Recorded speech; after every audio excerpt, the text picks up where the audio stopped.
નમસ્કાર વિદ્યાર્થી મિત્રો, આજે આપણે ધોરણ 9 વિષય ગણિત ચેપ્ટર નંબર 13 પૃષ્ઠફળ અને ઘનફળના દાખલા અને એની થિયરી જોવાની છે. એકદમ સહેલી છે.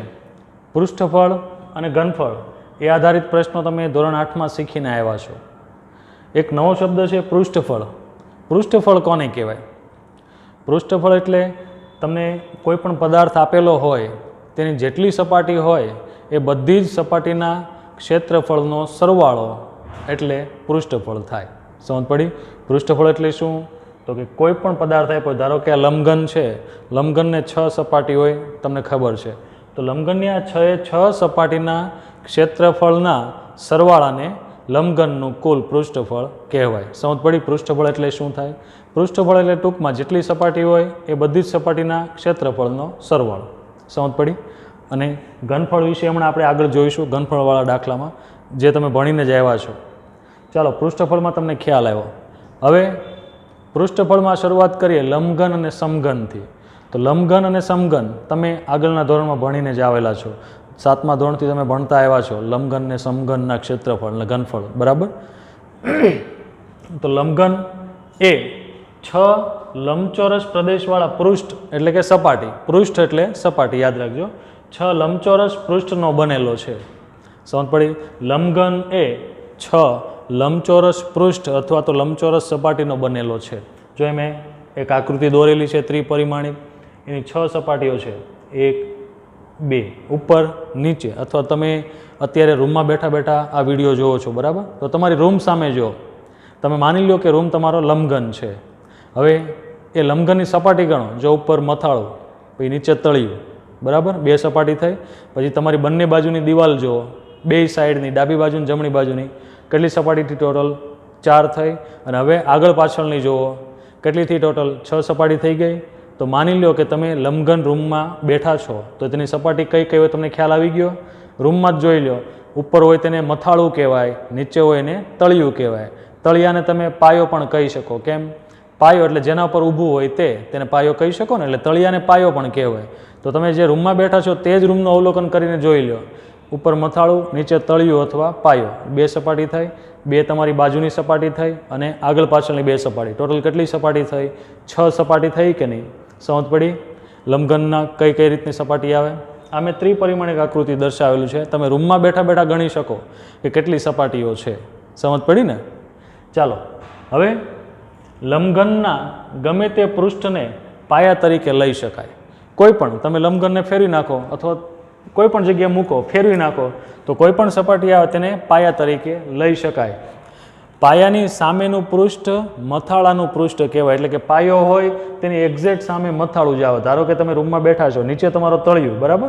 તળિયાને પાયું કહેવાય. એની એક્ઝેક્ટ સામે કોણ આવે? તો કે ઉપરની છત તમારી આવે કે નહીં?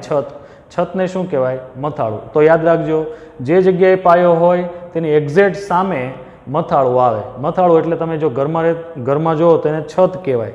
છત એટલે તમારું મથાળું. ખાસ યાદ રાખજો, પાયો અને મથાળું કોને કહેવાય. હવે આ એક ઇમ્પોર્ટન્ટ પોઈન્ટ, તળિયા અને મથાળા સિવાયના જે બાકીના 4 પૃષ્ઠ એટલે કે જે 4 સપાટી વધે, તમારે તળિયું અને મથાળું બે ભૂલી જવાનું. એની સિવાયના જે 4 પૃષ્ઠ વધે, તમારી રૂમની આજુબાજુમાં જુઓ, ઉપરનું તળિયું અને મથાળું કાઢી નાખો એટલે બે સપાટી નીકળી ગઈ. એની સિવાયના 4 પૃષ્ઠ કયા વધ્યા? તો કે તમારી આજુબાજુની 4 દિવાલો. સમજ પડી ને? એ 4 આજુબાજુની જે દિવાલો વધી, એ દિવાલોને શું કહેવાય? પાર્શ્વ પૃષ્ઠ કહેવાય. પાર્શ્વ પૃષ્ઠ. સમજ પડી? તળિયા અને મથાળા સિવાયની જે 4 સપાટી વધે તેને કહેવાય પાર્શ્વ પૃષ્ઠ. ખાસ યાદ રાખજો, આના આધારિત પ્રશ્નો પૂછવાની શક્યતા વધારે હોય. સમજ પડી? પછી લંબઘનને સામસામેના એકરૂપ લંબચોરસ પૃષ્ઠની 3 જોડી છે. સામસામેની એકરૂપ સપાટી, હાલો કઈ કઈ થાય? એક તો તળિયું અને મથાળું બે સરખા હોય, 1 જોડી થઈ. પછી તમારી બંને બાજુની દિવાલ જુઓ, એ બીજી જોડી થઈ. અને આગળ પાછળની દિવાલ જુઓ, એ ત્રીજી જોડી થઈ. તો કેટલી જોડી હોય? 3 જોડી હોય કે નહીં? સમજ પડી? લંબઘનને સામસામેના એકરૂપ લંબચોરસ પૃષ્ઠો, પૃષ્ઠ એટલે સપાટીની 3 જોડી હોય. તો આ થયો તમારો લંબઘન, બરાબર? લંબઘન વિશેની બેઝિક માહિતી જે તમને હેતુલક્ષી પ્રશ્નોમાં કામમાં આવી શકે. એના સૂત્રો હમણાં આપણે પાછળ જોવાના છીએ. ચાલો, હવે એની જેવું સમઘન આવે છે. સમઘન એના જેવું જ, બરાબર. સમઘનની વ્યાખ્યા શું થાય? તો કે જે લંબઘનની લંબાઈ, પહોળાઈ અને ઊંચાઈ સરખી હોય તેને ઘન અથવા સમઘન કહેવાય. યાદ રાખજો, સમઘનને ઘન પણ કહેવાય. સમજ પડી? એટલે પરીક્ષામાં તમને ખાલી ઘન લખેલો આપે તો ત્યારે તમારે સમજી જવાનું કે આપેલ જે પદાર્થ છે તે કેવો છે? સમઘન. તો જે લંબઘનની લંબાઈ, પહોળાઈ અને ઊંચાઈ સરખી હોય તેવા ઘનને અથવા તેવા લંબઘનને સમઘન કહેવાય અથવા તો ઘન કહેવાય. સમજ પડી? ચલો, ઘનનું દરેક પૃષ્ઠ ચોરસ હોય છે. તમને આગળ ખબર, આગળના ધોરણમાં ભણ્યા છો. ધારો કે પાસો લઈ લો, તમે કુકરાથી રમો છો, પાસો. પાસામાં જોજો, જે બધી સપાટીઓ છે એ બધી જ કેવી છે? ચોરસ છે કે નહીં? તેને પાસાને શું કહેવાય? સમઘન કહેવાય. તો અહીં એવું જ કીધું છે, ઘનનું દરેક પૃષ્ઠ એટલે કે સપાટી ચોરસ હોય છે. બીજું કે ઘનના દરેક પૃષ્ઠ સમક્ષેત્ર હોય છે. સમક્ષેત્ર એટલે સમાન ક્ષેત્રફળવાળા. હવે સમઘન હોય, પાસો છે ધારો કે, તો પાસાની બધી બાજુ એક સરખા ચોરસ છે કે નહીં? હવે એક જ સરખા ચોરસ હોય તો બધાના ક્ષેત્રફળ પણ કેવા હોવાના? સરખા. તો યાદ રાખજો, ઘનના દરેક પૃષ્ઠ સમક્ષેત્ર હોય છે. શું કામ? તો કે બધી સપાટી કેવી છે? ચોરસ છે અને એમાં લંબાઈ, પહોળાઈ અને ઊંચાઈ પણ સરખી છે. એટલે જેટલી ચોરસ સપાટી છે બધાના ક્ષેત્રફળ એક સરખા જ આવવાના છે. સમજ પડી? એટલા માટે ઘનના દરેક પૃષ્ઠ સમક્ષેત્ર હોય છે. હવે આ 4 સૂત્રોને આધારિત આપણું પહેલું સ્વાધ્યાય છે. સમઘન અને લંબઘનના આ 4 સૂત્રો છે. પૃષ્ઠફળ અને પાર્શ્વ પૃષ્ઠફળ શોધવાના. આ 4 સૂત્રોને આધારે આપણે પહેલું સ્વાધ્યાય ભણવાનું છે. તો સૂત્રો શરૂઆત કરીએ એની પહેલાં અહીંયા LBH એ લંબઘનની ધાર છે. ધાર એટલે બોર્ડર, બરાબર? લંબઘનની ધાર. જો આવડી આજે આ બોર્ડર છે ને બધી, આ બધીને ધાર કહેવાય. સમજ પડી? લંબાઈ, પહોળાઈ અને ઊંચાઈ. સમજ પડી કે નહીં? ચલો, આને કહેવાય તમારી લંબાઈ. આ છે તમારી પહોળાઈ અને આ જે ઊભું છે એને કહેવાય ઊંચાઈ. સમજ પડી? તો લંબાઈ, પહોળાઈ અને ઊંચાઈ 3 વસ્તુ છે. અહીં લખી દીધું છે. L એટલે લંબાઈ, B એટલે પહોળાઈ અને H એટલે ઊંચાઈ.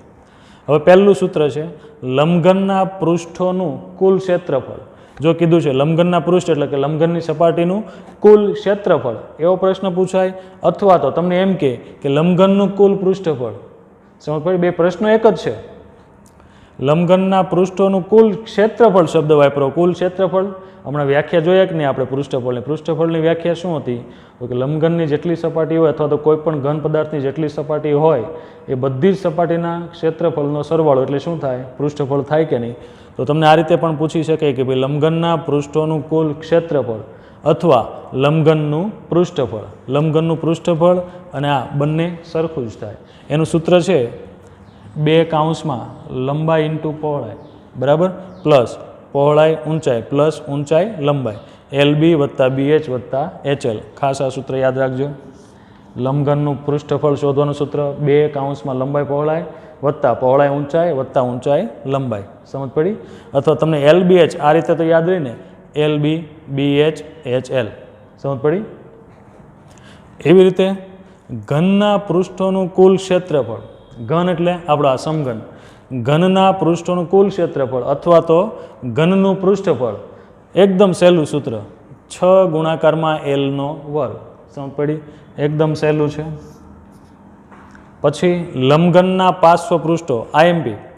લંબઘનના પાર્શ્વ પૃષ્ઠોનું કુલ ક્ષેત્રફળ 2H કૌંસમાં L વત્તા B. યાદ રાખજો, લંબઘનના પાર્શ્વ પૃષ્ઠોનું ક્ષેત્રફળ કેટલું? 2H કૌંસમાં L વત્તા B. એવી જ રીતે ઘનના પાર્શ્વ પૃષ્ઠોનું ક્ષેત્રફળ તો કે 4L નો વર્ગ. પાર્શ્વ પૃષ્ઠ કેટલા? કે તળિયું મથાળું બાદ કરી દેવાનું, એની જેટલી સિવાયની જે કંઈ સપાટી આવે તે. એટલે ઘનના પાર્શ્વ પૃષ્ઠનું ક્ષેત્રફળ કેટલું થાય? 4L નો વર્ગ.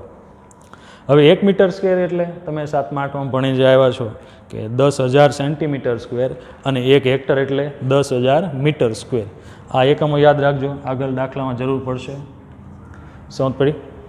તો એકદમ સહેલા 4 સૂત્રો છે. આ 4 સૂત્રો આવડશે એટલે તમને ઓટોમેટિક દાખલો ગણતા આવડી જશે. તો મેઇન આ 4 સૂત્રો છે. સ્વાધ્યાય 13.1 આપણે જે જોવાના છીએ તેમાં આ 4 સૂત્રોનો ઉપયોગ કરીને આપણે દાખલો ગણવાનો છે. તો ખાસ ધ્યાન રાખજો આ 4 સૂત્રોમાં. સમજ પડી? તો આ થિયરી તમે તમારી નોટબુકમાં લખી લો, 4 સૂત્રો વાંચી લો, પછી આપણે સ્વાધ્યાય 13.1 જોઈએ. ચાલો વિદ્યાર્થી મિત્રો, સ્વાધ્યાય 13.1 નો પહેલો પ્રશ્ન. એક 1.5 મીટર લાંબો, 1.25 મીટર પહોળો અને 65 સેન્ટીમીટર ઊંડો પ્લાસ્ટિકનો ડબ્બો બનાવવાનો છે. સમજ પડી? લંબાઈ, પહોળાઈ અને ઊંચાઈ તમને આપી દીધા છે ડબ્બાના. એ આકારનો તમારે ડબ્બો બનાવવાનો છે. હવે તેનું મથાળું ખુલ્લું છે. મથાળું ખુલ્લું છે એટલે મથાળાની ગણતરી થશે નહીં. તો પ્લાસ્ટિક શીટની જાડાઈને અવગણતા એમાં પહેલું ડબ્બો બનાવવા જરૂરી શીટનું ક્ષેત્રફળ શોધો અને બીજું છે 1 મીટર સ્ક્વેર શીટના 20 રૂપિયા લેખે થતો કુલ ખર્ચ શોધો.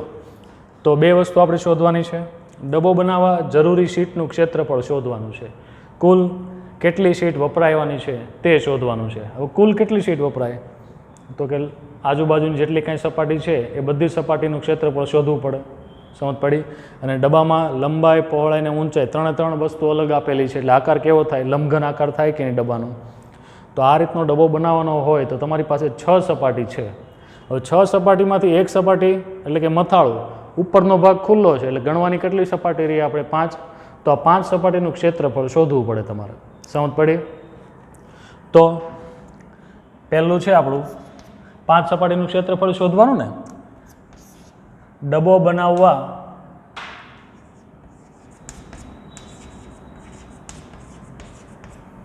જરૂરી શીટનું ક્ષેત્રફળ. હવે તમે વિચારો 5 સપાટી કઈ કઈ થાય? એક તો આજુબાજુની 4 દિવાલો થાય, બરાબર? તમે એ રીતે ગણો, આજુબાજુની 4 સપાટી.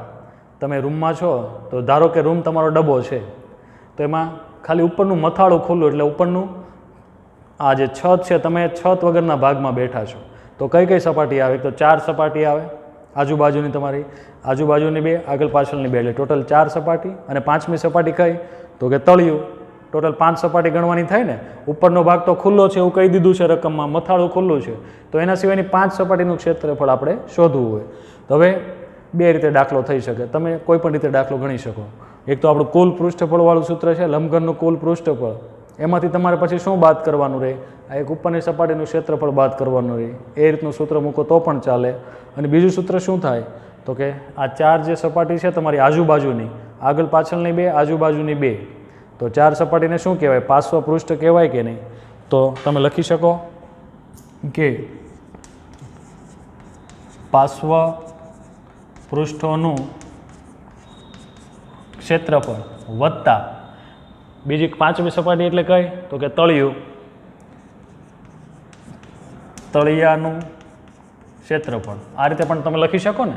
અથવા તો તમારે શું લખવાનું થાય? બીજું સૂત્ર કે લંબઘનનું કુલ પૃષ્ઠફળ માઇનસ મથાળાનું ક્ષેત્રફળ, એમ કરવાનું થાય કે નહીં તમારે? એ રીતે પણ દાખલો થાય. ચાલો, પાર્શ્વ પૃષ્ઠોનું ક્ષેત્રફળ કેટલું થાય? 2h કૌંસમાં L વત્તા B વત્તા તળિયાનું ક્ષેત્રફળ કેટલું થાય? હવે તમે જે જગ્યા પર બેઠા છો ત્યાં માર્ક કરો. તળિયાનો આકાર કેવો છે? લંબચોરસ છે. તો લંબચોરસનું ક્ષેત્રફળ શોધવું હોય તો એનું સૂત્ર શું આવે? લંબાઈ ગુણાકારમાં પહોળાઈ જવાનું ને. જો તમે ભલે લંબઘનની વાત કરો છો તો જે તળિયું છે એનું ક્ષેત્રફળ તમારું કેટલું થશે? લંબાઈ ગુણાકારમાં પહોળાઈ થશે, થાય ને. હવે તમે બાજુની દિવાલો જુઓ, એમાં કઈ કઈ વસ્તુ આવે? એમાં એક ઊંચાઈનો સમાવેશ થાય કે નહીં? સમજ પડી? દિવાલની ઊંચાઈનો સમાવેશ થાય, જ્યારે તળિયામાં ઊંચાઈનો સમાવેશ થાય નહીં. એટલે તમારું તળિયાનું ક્ષેત્રફળ કેટલું થાય? લંબાઈ ગુણાકારમાં પહોળાઈ. તો અહીં તમે લખશો લંબાઈ ગુણાકારમાં પહોળાઈ. ચાલો, હવે બધાની કિંમત મૂકવાની છે. હવે બધાની કિંમત તમારી પાસે છે, પણ એક કિંમત અલગ છે. કઈ? 65 સેન્ટીમીટર ઊંડાઈ આપી છે. ઊંડાઈ અને ઊંચાઈ તમારે એક ગણવાની રહેશે. ચાલો, બાકી બધું તો બરાબર છે. LBH તમને આપ્યા છે. ચાલો, L કેટલા? 1.5 મીટર. B કેટલા? 1.25 મીટર. અને ઊંચાઈ H બરાબર 65 સેન્ટીમીટર આપેલા છે. હવે યાદ રાખજો, ગમે ત્યારે એક ક્ષેત્રફળ કે ઘનફળ શોધતા હો તમે ત્યારે બધાના એકમો સરખા હોવા જરૂરી છે. તો આ 65 સેન્ટીમીટરને મીટરમાં ફેરવવા હોય તો 65/100 કરવા પડે કે નહીં? અને 65/100 એટલે 0.65 મીટર. સમજ પડી? આ તમને મળી ગઈ LBH. ચાલો, કિંમત મૂકો. 2 ગુણાકારમાં H કેટલા છે? 0.65 છે. કાઉન્સમાં એલ કેટલા 1.5 વત્તા બી કેટલા 1.25 વત્તા લંબાઈ ગુણાકારમાં પહોળાઈ એટલે કે 1.5 ગુણાકારમાં 1.25. ચાલો 65 0.65 ગુણાકારમાં 2 65 દુ કેટલા થાય 130 થાય કે નહીં, એટલે આ તમારો જવાબ આવશે 1.30. ચાલો આ બેનો સરવાળો 1.5 વત્તા 2 1.25 1 ને 1 2 2.5 2.75 તમારે આનો સરવાળો કરવાનો રહેશે. ચાલો ડાયરેક્ટ ગુણાકારના આવડતા જ કરીએ. તમે 8મા ધોરણમાં ગુણાકાર શીખીને જ આવ્યા છે. પોઈન્ટવાળા ગુણાકાર કરવા હોય તો સીધો પહેલાં પોઈન્ટ વગરનો ગુણાકાર કરી નાખો. કેટલા છે 15 બરાબર ને. 1.25 ગુણાકારમાં 1.5 છે તો પોઈન્ટ હાલમાં બાદ કરી દો કે ભાઈ 125 ગુણાકારમાં 15. ચાલો તો 125 વત્તા 5 ગુણાકારમાં 5 એટલે 25 એટલે 5 વધી પડી 2 5 દુ 10 10 ને 2 12નો બગડો વધી પડી 5 એકા 5 ને 1 6 5 7 6 ને 2 8 ને 18. હવે અહીંયા કેટલા પોઈન્ટ હતા 2 હતા અને અહીંયા કેટલા પોઈન્ટ હતા 1 પોઈન્ટ પછી એક સંખ્યા હતી ને, અહીંયા પોઈન્ટ પછી 2 સંખ્યા હતી એટલે 1.25 હતા. અહીંયા પોઈન્ટ પછી આ બે ટોટલ સરવાળો કેટલો 3. તો તમારો જે જવાબ આવે એમાં પોઈન્ટ પછી 3 આંકડા હોવા જોઈએ એટલે 1.875. સમજ પડી? તો આનો જવાબ આવ્યો 1.875. હજી આપણી પાસે એક ગુણાકાર છે 1.30 ગુણાકારમાં 2.25 કરવાના છે. ચાલો 275 ગુણાકારમાં 130 13 કરીએ પછી છેલ્લે એક મીંડું મૂકી દઈશું બરાબર ને. ચાલો એક 0 મૂકીએ 275 એમને એમ કારણ કે એક સાથે ગુણાકાર છે ને વત્તા 5 તેરી 15નો 5 વધી પેઢી 1 7 તેરી 21 ને 1 22 ના 2 વધી પેઢી 2 3 દુ 6 ને 2 8. ચાલો 5 આ 7 7 ને 15નો 5 વધી 1 3.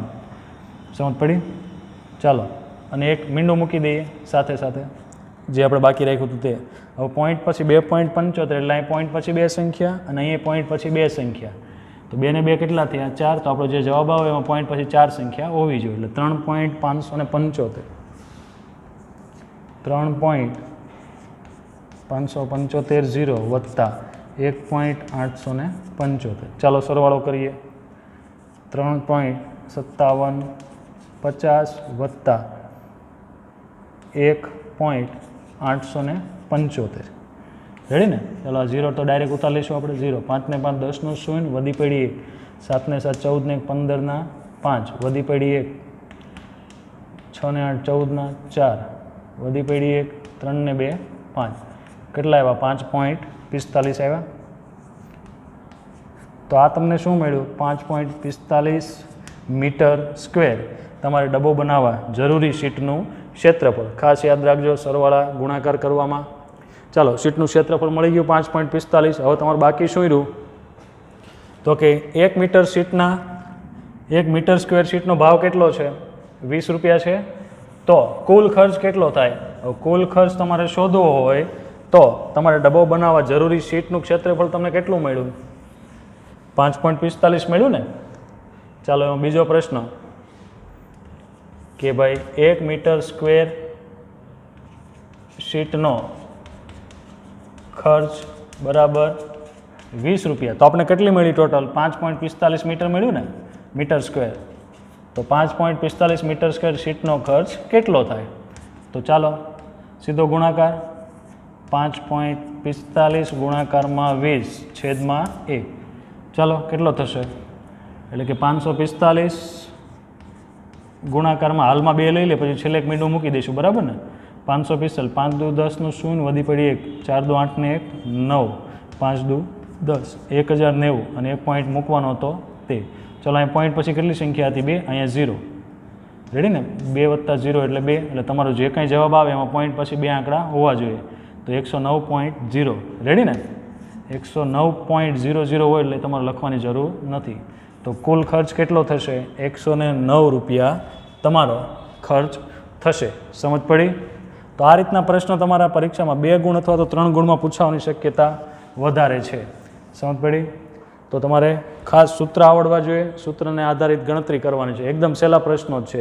સૂત્ર આવડે, ડાયરેક્ટ કિંમત મૂકો. જે તમે ધોરણ 8માં શીખીને આવ્યા છો તે જ વસ્તુ છે. સમજ પડી? અને આ 7મા 8મા ધોરણથી ત્રિરાશિ શીખતા આવેલા છો. ભાઈ 1 મીટર સ્ક્વેરના એટલા તો આટલા એ કેટલા, ત્રિરાશિ મૂકતા પણ તમને આવડે છે. તો આ જ રીતના પ્રશ્નો આગળ ગણવાના છે આપણે.